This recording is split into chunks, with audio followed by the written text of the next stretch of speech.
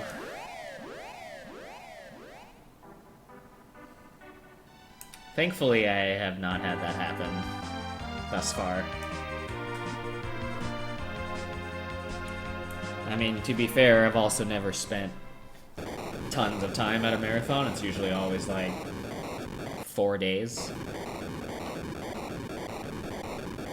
When I did 2018, I came in and did the whole thing. I like to do the whole thing if I got a choice. Typically, I don't. But I kind of like getting that, you know, you get kind of acquainted with your spot and everything there. Get set, you don't feel quite as chaotic. Or at least I don't feel quite as chaotic. Get all the practice in and everything.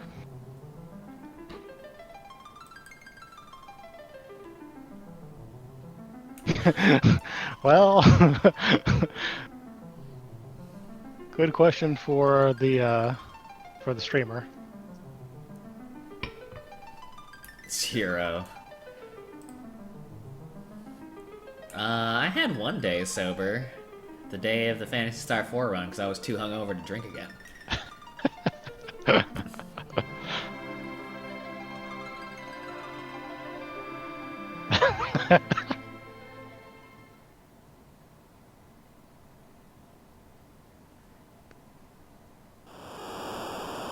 I know. It's funny you bring that up, Magus, so...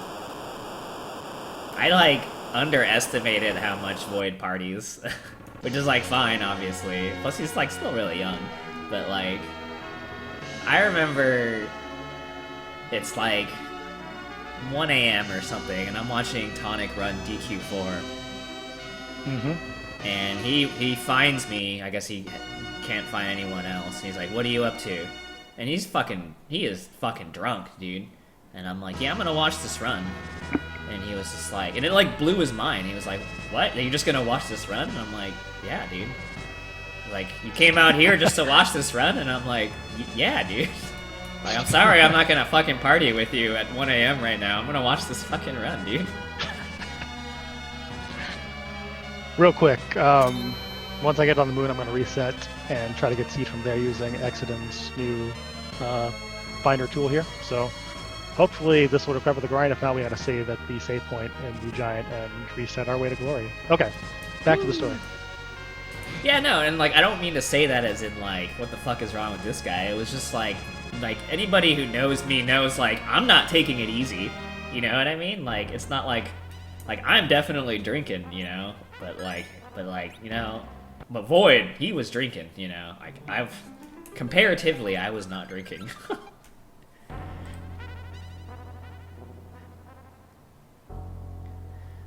I mean, to be fair, I barely watch shit live when I'm at a marathon. So, but like, when it's like one of your like fucking boys, like you're gonna watch at least some of that shit. That's kind of the way I feel about it too. Like, there are maybe 2 or 3 runs in an entire thing that I actually want to be in the room for.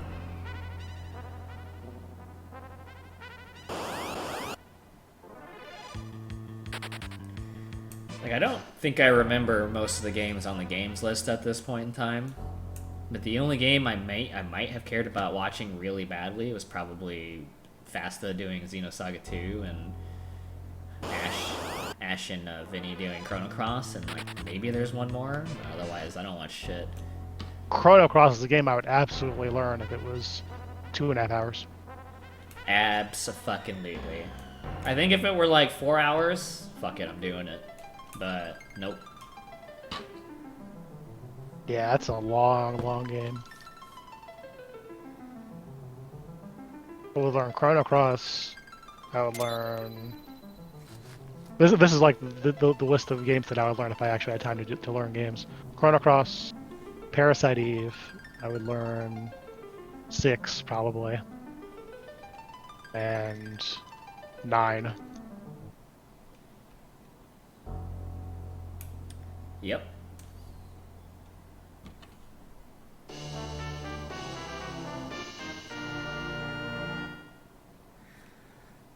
Oh, I know, it's a great run, man. I would love to run it. And honestly, maybe I will. It really depends on how FF7 goes. Now you running the original or the remake? Original. Alright. Because the thing about that, since it's 7 hours if you're good, and so for me it'll be 9.5 hours. I'm never gonna do, even on summer, I'm not fucking sitting down and speedrunning a game for 8 hours. 9 hours. Oops, but so I'm not, like, I'm just gonna like play it in chunks, and if I like it, cool. And I'll never post a full run, and that's fine. So like, if that kind of takes off, I could see myself doing something similar for Chrono Cross.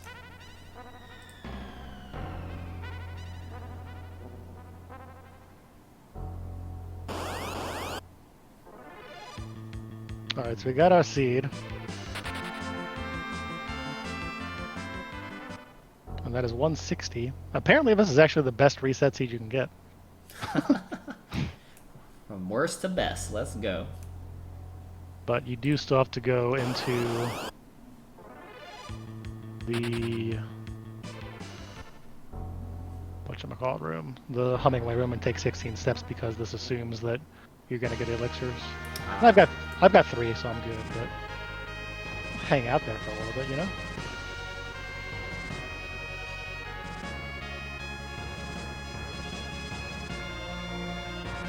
Yeah, sorry, Magus.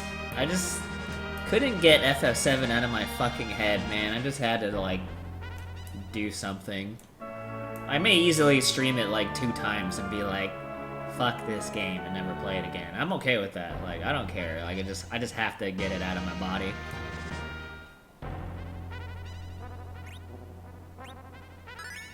I felt that way about Barkley Shut Up and Jam Gaiden.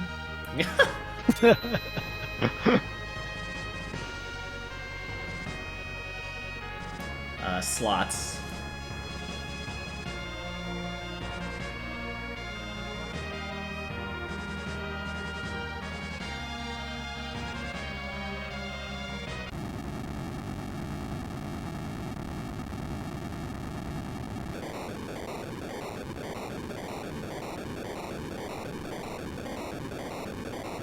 Like, it's definitely like a zero expectation project, you know? Like, let's say like Saga Frontier right now, I'm like, yeah, I want this PB, let me grind for it. FF7, it's just like, play it on stream, have a timer, like, do the tricks. And if it's fun, great. If it's not fun, move the fuck on. It's fine, you know?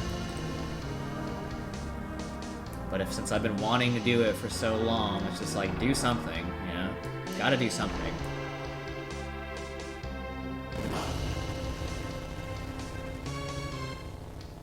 Alright, so just to ground people who haven't seen this run before, at this point you're probably like, you know, he hasn't grinded at all this game, what is going on here? You actually don't need to grind and take down the fiends at all, but you do want to because it saves time, so be spending some time with the D-Machine. The D-Machine grind is big here.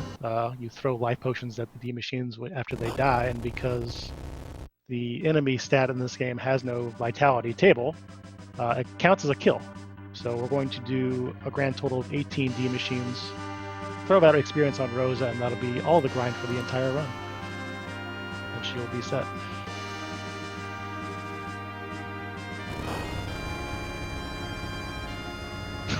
Well, we could do a Mac Giant grind.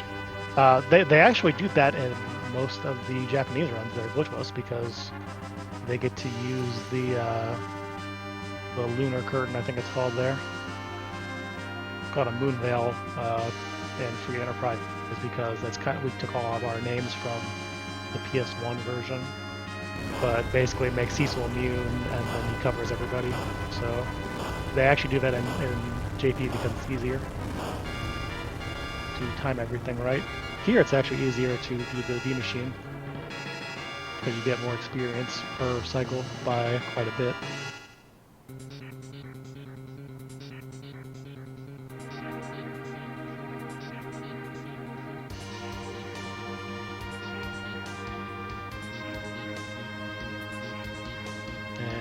Yeah, I mean, if everything goes right from here, we probably can still sub 310. Like, it's on the table. Wouldn't count on it, but it's on the table.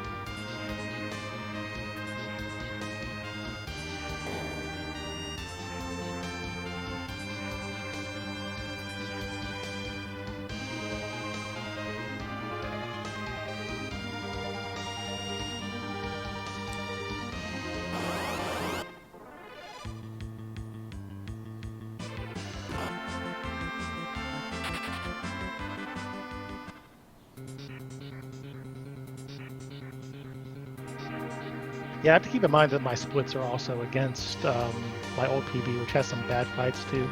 Has a bad grind fight actually. So, yeah, I mean, there is some room for sure.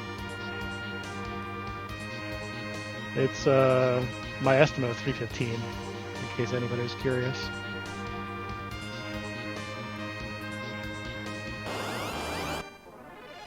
This was always a... I don't know, even I feel like playing, watching, it's like, okay, you're in the giant, you're hearing the music, you know the grind fight and fiends and CPU are all coming, all of which take like good execution or else you're like fucked, you know? And like, it's just really intense and I love it. And even sitting here right now, I'm just like, I'm fucking jonesing and ready to go. And I'm not even fucking playing. Alright, looks like we are on step count pretty well. So we get one more encounter that is not the D machine, then we start the menu for the D machine.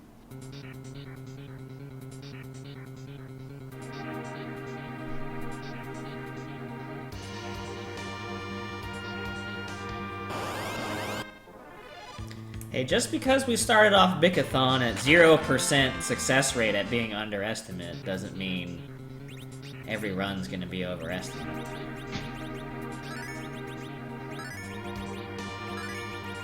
I do have a shout out for Rivers, but I'll wait till after this segment's over. Nothing, that's right. Took all the equips out of this. That's it? We good? I think we're good.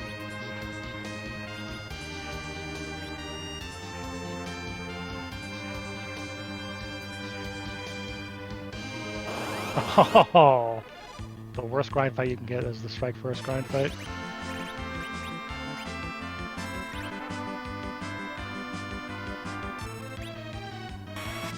Because of the way the turnovers work in this game, there's a certain one that you really want to happen, and unfortunately strike first messes with that more than anything else.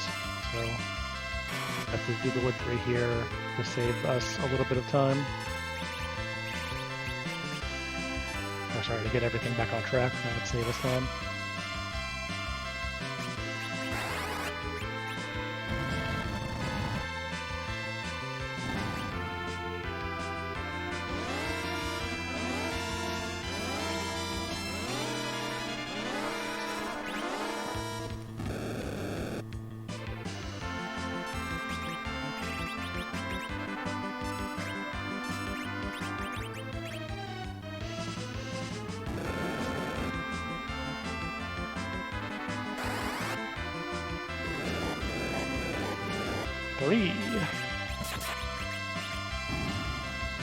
This is the good shit right here. We're going for 18, so that's 3.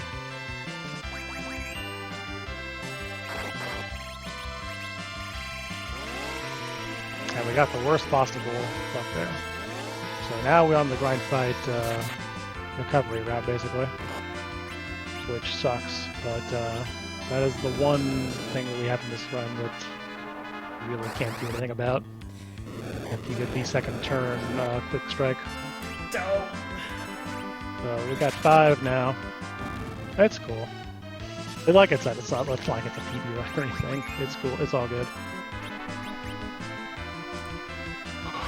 So Don't bring your BS2 propaganda in here, Exodus.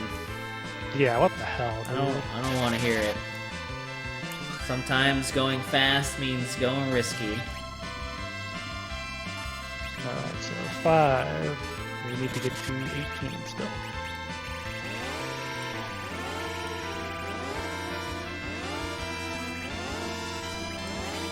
Take a lot more fires than normal too. Kind of the way Grind Fight is done optimally is that you avoid that on everything but the first. But yeah, we did not do that. We're at 7. And Edge just flipped turn order 2, which was not what you want to see. I think he'll be getting the turn here.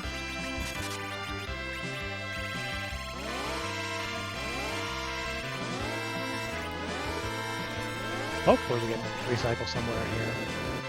Not guaranteed to at all, unfortunately. Yeah, we did. Okay, so that's 10. Seems is actually doing a lot of damage in this fight. I gotta flip him the door facts. Alright, at 10.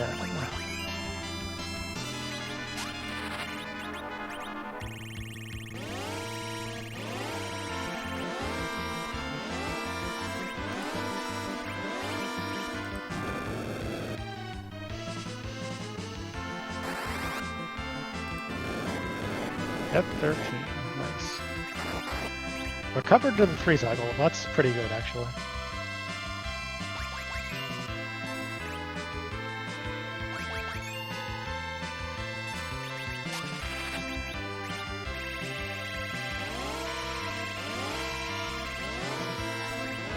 I think we have to heal after this one, but then we should be pretty good actually.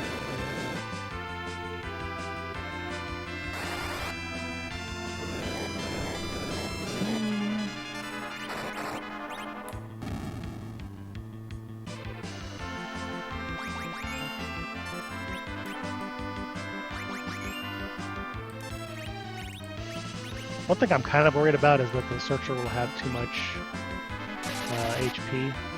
Or, sorry, too little HP, so I'm going to kill the Searcher too. Just for marathon safety.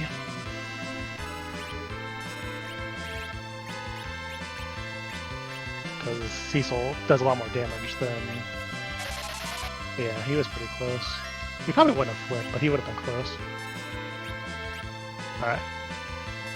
Let me get the rest of this equipment stuff done too.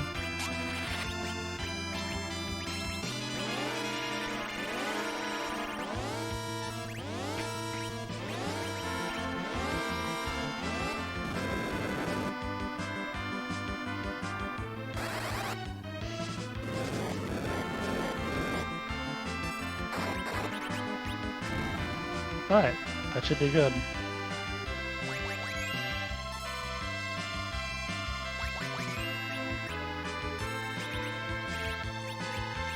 I'm not going to risk it. There's a strat here where you actually wind up virusing your entire party. I'm not going to do that with Fu at 600 HP though. That's a little bit too risky for me.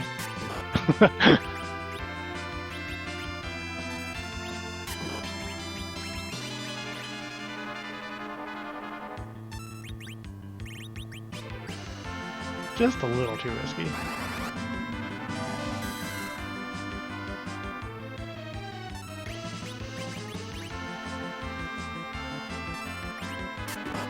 Searcher.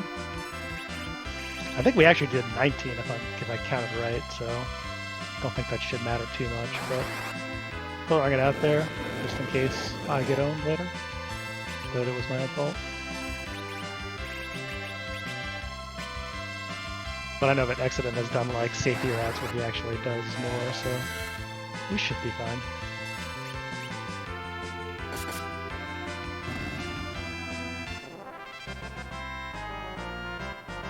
And that's the grind fight. Probably as bad as it can go, but we got it done. That's what matters.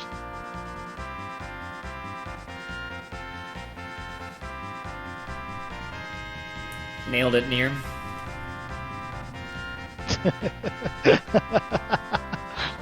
Nice.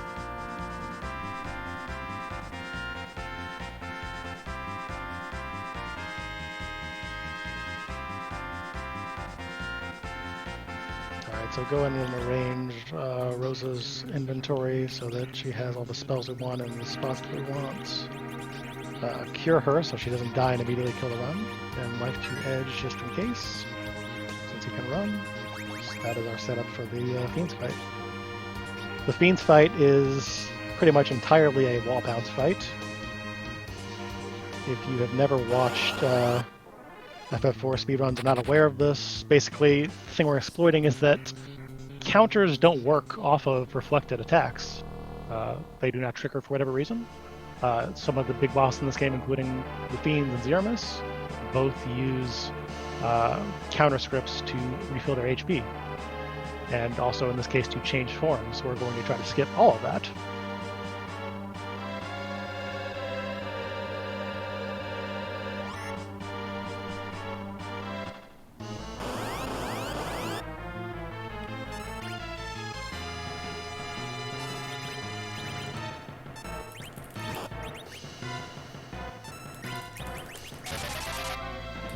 And our boy Milon Z not cooperating here.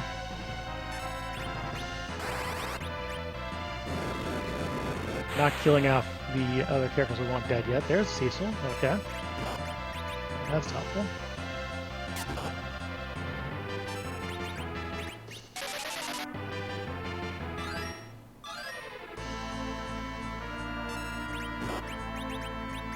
And because we didn't get Cure 4 number 2 off before that curse, I will probably do a backup strat here where I throw a second wall on Fu. They cost you a little time, but usually winds up being worth it. We're getting some terrible rolls from that Rosa too, by the way.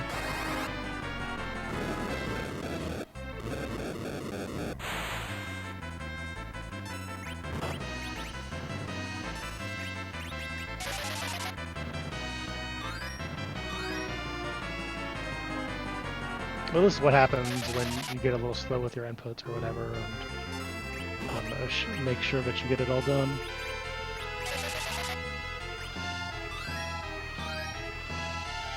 Wow, we actually had it. She stalled the wall on, but since we're already ruined everything anyway earlier on, might as well take it safe. Alright. Another fight down.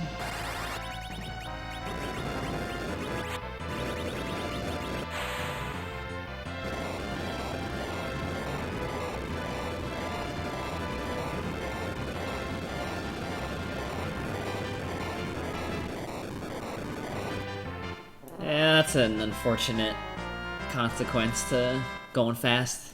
That fight used to be, so good. Don't worry, Z is still clinch. So what we're going to do here, actually, is we're going to life up Rydia. And marathon strat-wise, our goal is for her to survive this fight with CPU, because if she happens to do that, then we can get virus on her. And virus will be used to bounce more spells at Big Z, kind of what we did at the last fight there.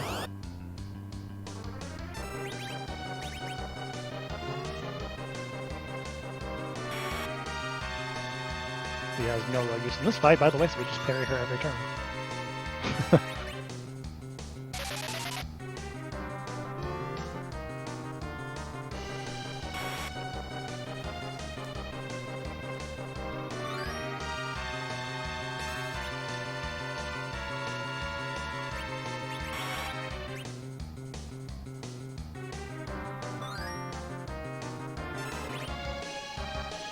Yeah, you could float strat here, but that is not very consistent, actually.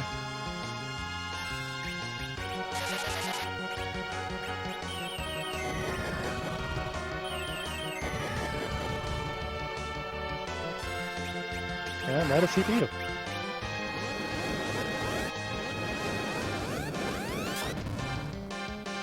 In a PB run, you would have Rydia die there.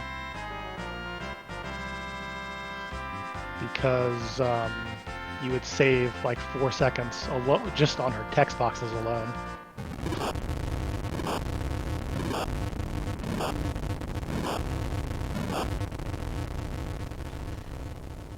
And yet, still a gold.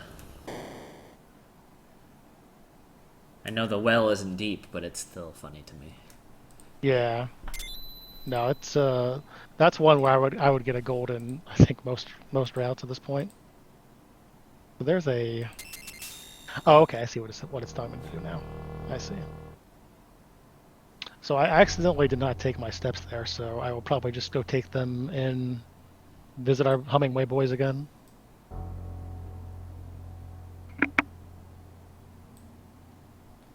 The Hummingway cave will bail us out from these CPU steps that I neglected.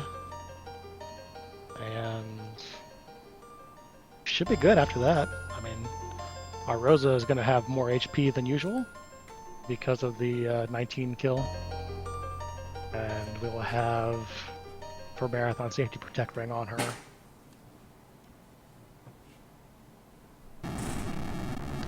Pretty clean run, all things considered.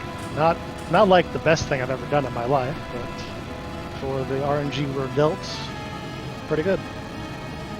He definitely made the most of it. And like, kind of as you mentioned before, after we got past the first, I don't know, however, 45 minutes or something like that, it all ended up fine.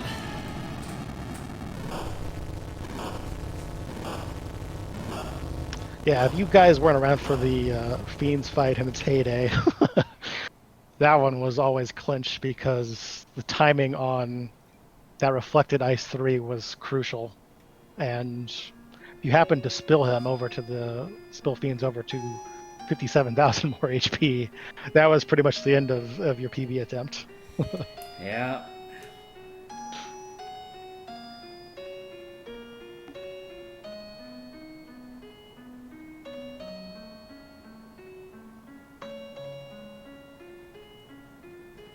I loved that fight, though.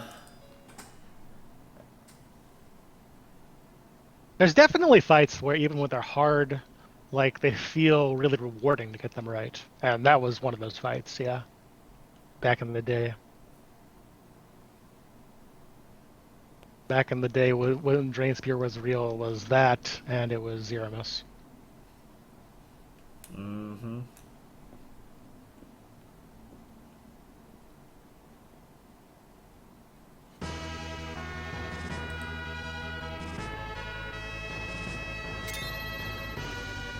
So kind of, I guess, because we have some time here, go over history as far as I know it for the final fight. The first run I actually ever saw of FF4, like going and researching this back in the day, would go get the Crystal Sword for Cecil to kill Zero Miss. Oh man, I never knew that. That was the first one I could find. A guy named Inhasa did a task where, or not a task, an actual real run, but like he actually worked out a task too. But for his run submission, just I think it was Rosa and Rydia, and that kind of became the standard for a long time. You would level them both with the machines. Yep. And Abda Jr. really popularized that one, as far as I know. Like, he got the best times after a bit.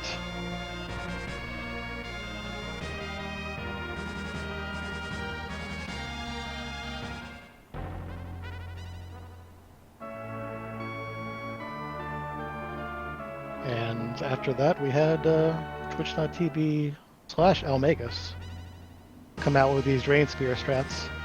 And man, this is before my time. This is probably like 2012. Correct me if I'm wrong. It should be right around there, yeah. 2014. Or no, 13.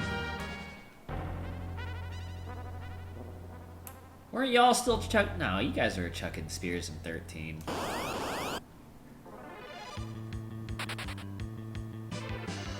So that was a major endpoint divergence, and something that, because the JP community doesn't play with glitches generally, we never really saw before.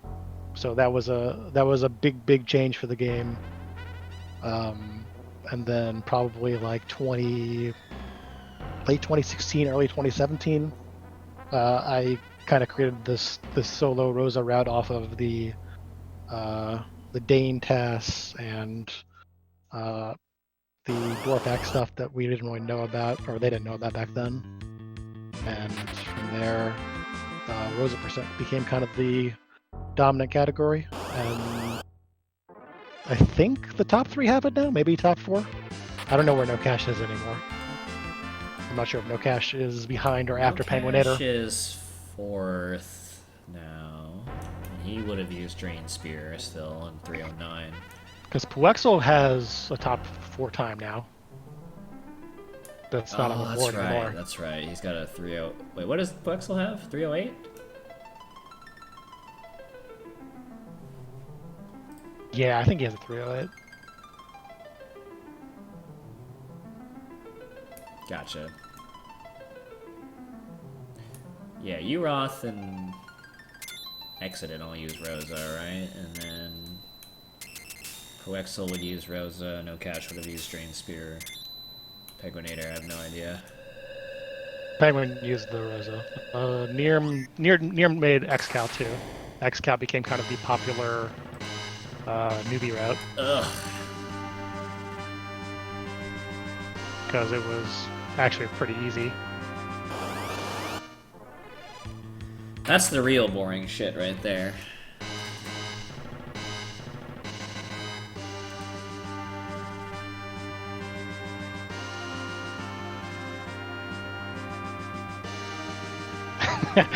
See, and we've never really, nobody has ever really timed out XCal versus Drain, I feel like, to today's standards. So, like, you say that, and I don't even know if that's true or not. I have no idea. It's his word against mine. Nothing can be proven from there. All I know is Rose is faster than either of them, so that's what I run. No one has proof XCal was done faster than Drain, so... I want to see somebody come back with Drain and get the world record, just out of nowhere. Just be like, drop it from the table. some real wrestler shit going on.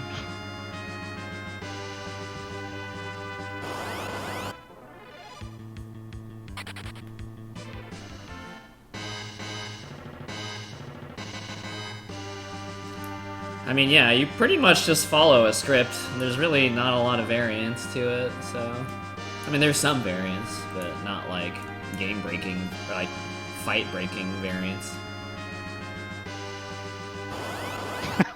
Well, I mean, that does sound like it influenced your thinking, maybe. Sounds like some good bias to me, bruh. Yeah. Elements was the tough one for Train Route. Definitely. And back when I was doing Grand Route, I actually would take that fight a little slower on purpose, kind of thinking that that would make things easier long term. I don't think I have like a 3... I want to say I got a 312 with Train. That was my PD with Train. Before we really started working on Rosa percent. Maybe I got a 310? I think I just got a 312 though.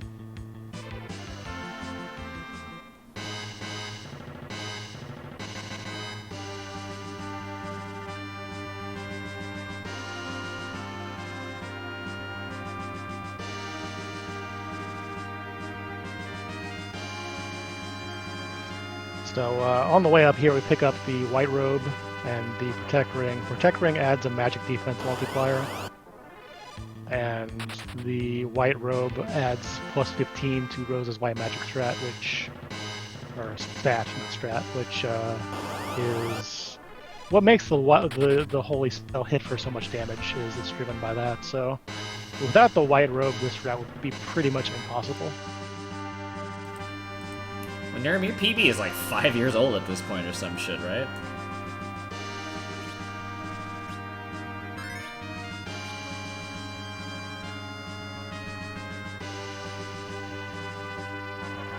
PB has webcam.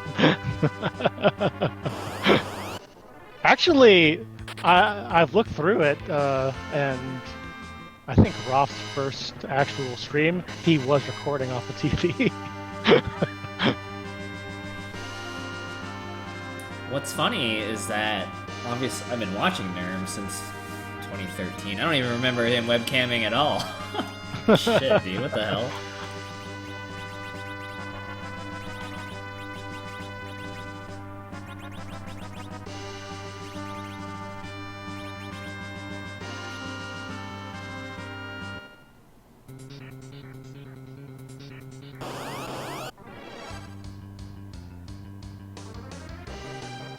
I remember the space background. Oh, I was nice. I was there for that.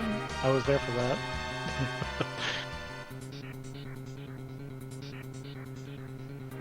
The Nearm World Order. No cam over here, boys.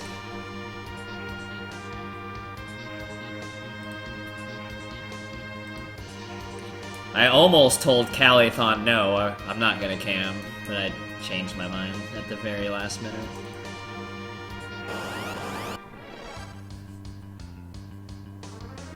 Because it's not like I ever told Limit Break no, so it's like, okay, fine. Fine.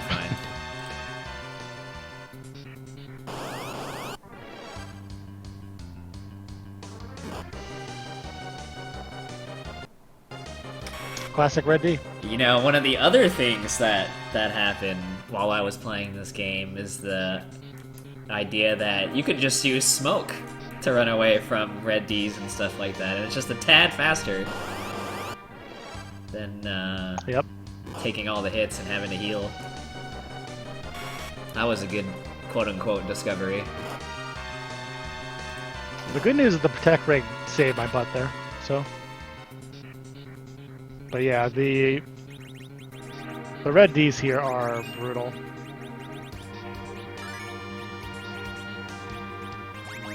And pretty much every good step route of the game, 40 to 46, gets minimal red D encounters all the way down.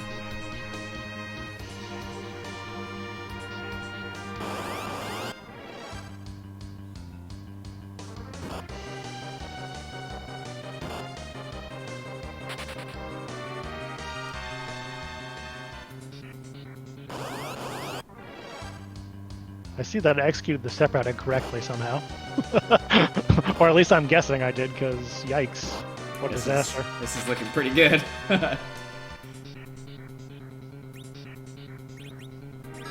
Well, that happens. That's fine. That's just this run. One ninja star to throw at Zeramus. Probably doesn't actually matter in this route as much, but it's good damage certainty. What I did was I took extra steps at the instead of at the CPU, I took them at the humming arcade because I forgot. So. That's the gist of it. There's Big Spot. Good to see. Alright, so we're probably on 311, 312 pace here.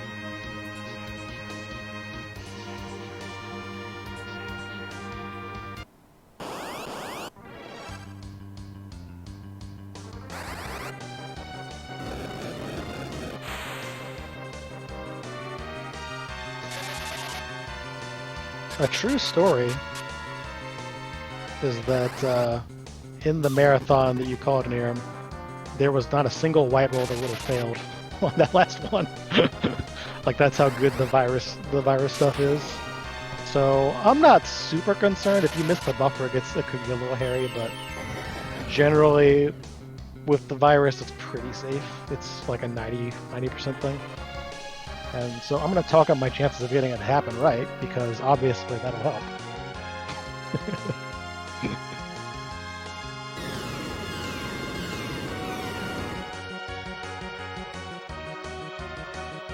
and then I could finally watch the freaking video that got played on stream that I couldn't watch of Dusler. Great video. I did that as the Unreal, yeah. I was ahead too. You sure were. I was gonna finish the game first, and then Edge got big banged for 2400. And you can recover from that, but I didn't know the strat right at the time, so.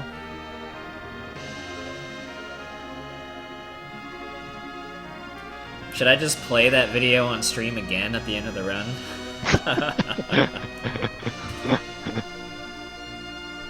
Don't click the link yet. We'll watch it together.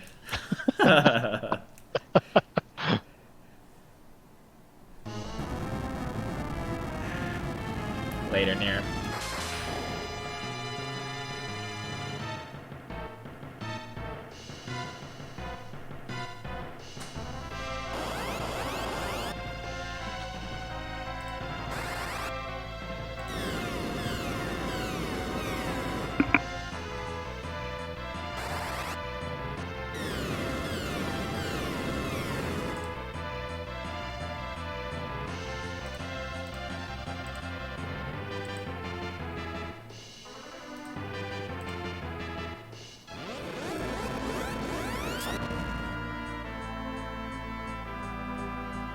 See, when you play PSP, you don't get epic lines like me, you fools. Like, just a classic. This game's got it all.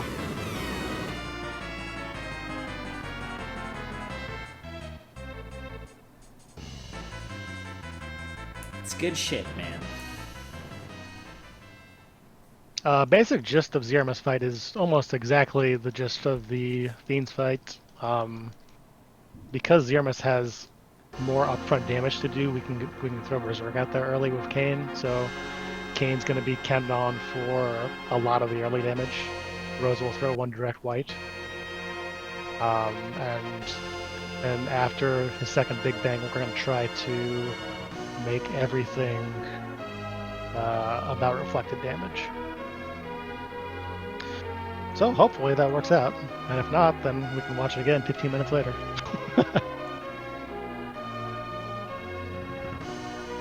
One cool bit of trivia about this run is another inadvertent Fred Coughlin discovery is that if you just run here, just hold L and R, you save 12 seconds for free. And that's one thing that we actually gave to Japan that they did not know about until this year.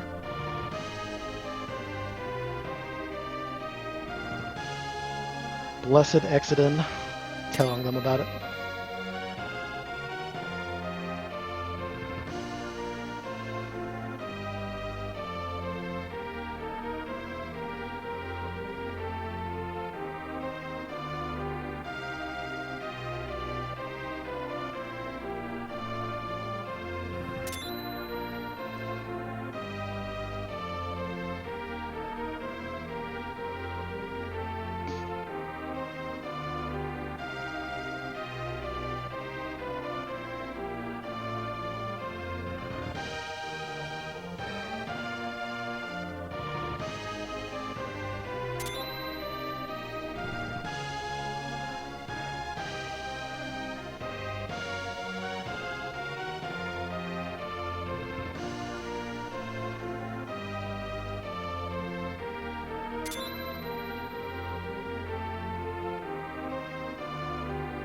One good thing about redoing all your menus right now is that in my mind I'm thinking, where did I put Berserk? Because I have no idea. I think it's third from the top. I'm not sure though.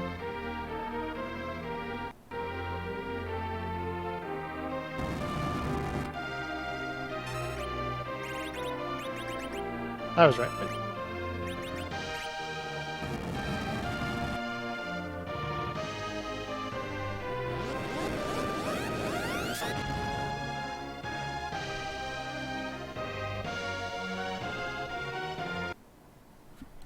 Alright, let's fucking go.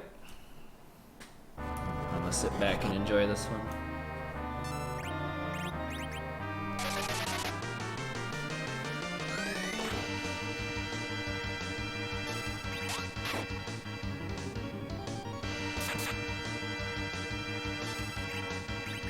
I will say it's weird as shit to have Edge throw something and do 700 damage. Radius here for backup elixirs if somebody actually good happens to get hit here. Weak will not kill instantly, but Cecil gets hit, nobody cares.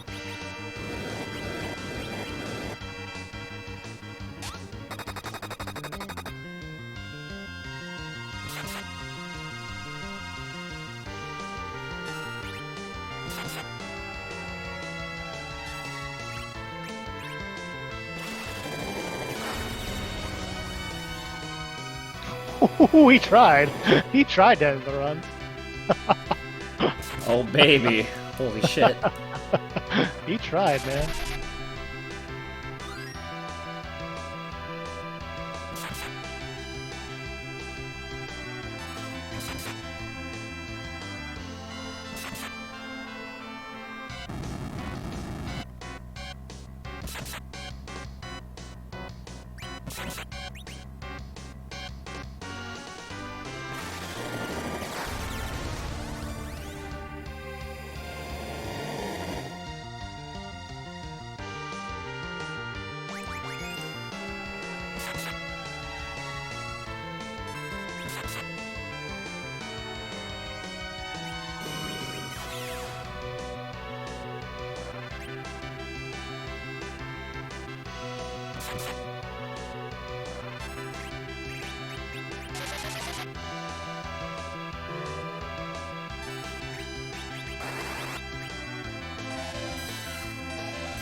Early.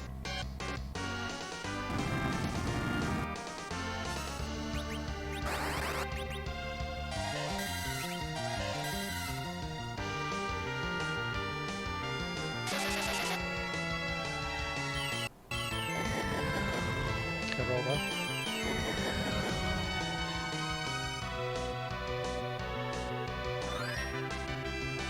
You get that run buffer right, you can hit 3 viruses there, which I was going for, but unfortunately.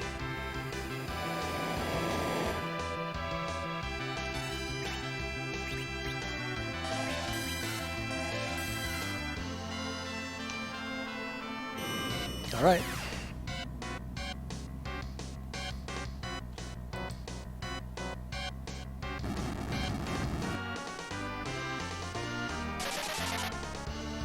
Bang.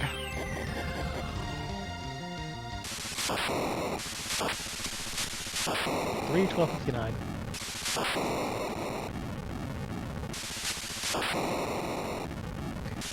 Nice run.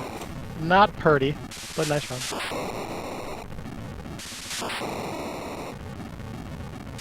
All right. Oh. Thank you for the bichathon space. Good. Appreciate getting to jam with you for 3 hours and bring up all the good old shit. I had a lot of fun. It was very cool to see the new stuff, talk about the old stuff, hang out. Definitely was a highlight for sure. And yeah, man, glad you decided to join. Absolutely. Hope you do it again. And so next we got what, Shentok? What's Shentok playing? Shentok's playing 2 games I know absolutely nothing about and I've never seen in my life. Stealerette Mirage and Bulk Slash, so I'm sure they're going to be great in an entirely different way from what this run was. Cool. Well, thanks so much for having me, and good luck, Shentok. Cool, man. Thank you so much. Have a good one. You too, man.